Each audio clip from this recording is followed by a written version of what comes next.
Morgan Stanley has a chart you want to take a look at, and it's called the Smart Money Index. And we've talked about this before.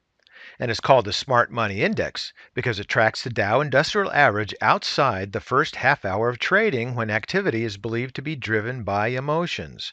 The cooler, more professional heads trade towards the end of the day. So maybe because I get out of bed later, I'm smart? I'm not so sure about that. But let's take a look at the index, and we have much more.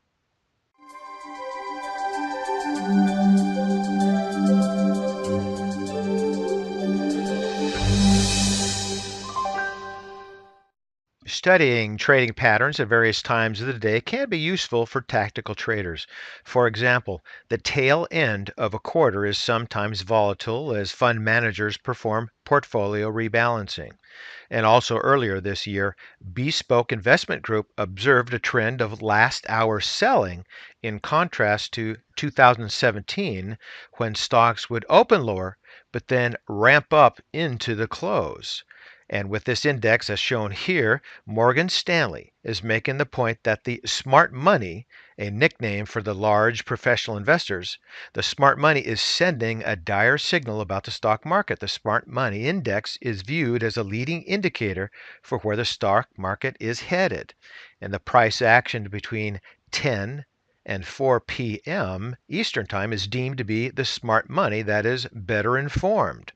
And according to Morgan Stanley, when this index broke out in March of 2016, as you can see in the chart there, it was a very positive signal that proved to be right in line with Morgan Stanley's own thinking at the time that it's the business and earnings cycle that matters much more than the political cycle. And we think, Morgan Stanley, that the smart money is well aware of the same issues that we've been highlighting all year, such as lower quality earnings growth, a real risk of margin pressure, tighter financial conditions than most would appreciate, and political issues such as the trade tensions that may prove to be a bigger headwind for the business cycle than the typical politics as usual.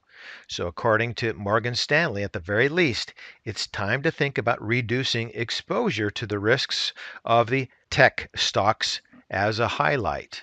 And as you can see here in this chart, the smart money has been falling since early January of this year.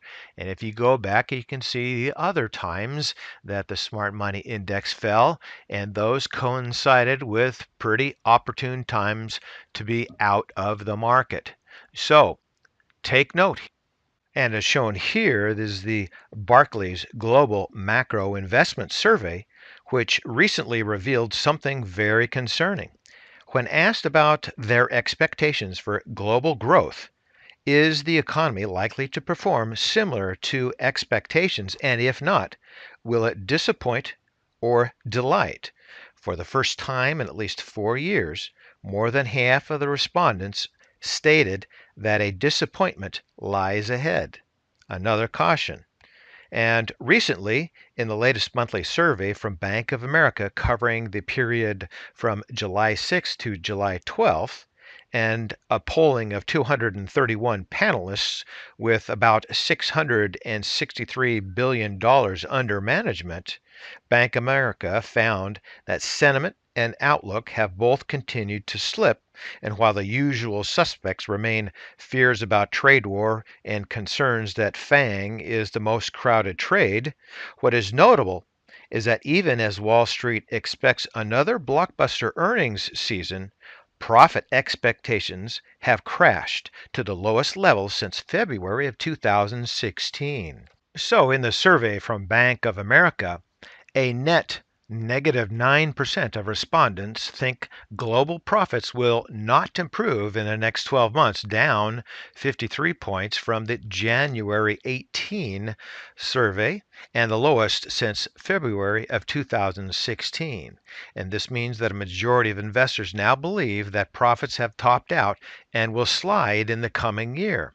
And looking at this data here, Bank of America suggests that this signals potential underperformance ahead for cyclical versus defense sectors. And this chart shows the results of the B of A survey here with regard to the relative performance of cyclicals versus defensive stocks. And as you can see here also, the net percent who say profits will improve is declining. And those declines you can see happened also in around 2016, back in the 2012 timeframe, and as well 2005 through 2009. So it's not necessarily saying that we're going to have a crash. Perhaps we are heading into a potential correction that maybe could turn out worse than that. But right now, it's just looking at as a potential correction, maybe a bear market coming relatively soon. And then this chart here from Bank of America, which shows the yield curve expectations. And while the forecast of yield curve steepening is an 8-year low, it suggests that virtually everyone, expects the continued curve flattening. Now, the media is picking up on this flattening yield curve quite a bit, and a lot of articles are coming out. But you have to be careful about this information and just understand, just know that even if the yield curve does invert after flattening, if it inverts, it generally is followed by a stock market correction, perhaps bear market, and oftentimes a crash. You just need to know that there is a delay from the period of time that it does invert to the point of time that maybe we do have a correction or a crash. So it does indicate very well that there are problems in the economy, but that delay means that some sort of stock market event isn't necessarily around the corner. And this last chart here from Bank of America, Merrill Lynch, their survey, I find this particularly interesting.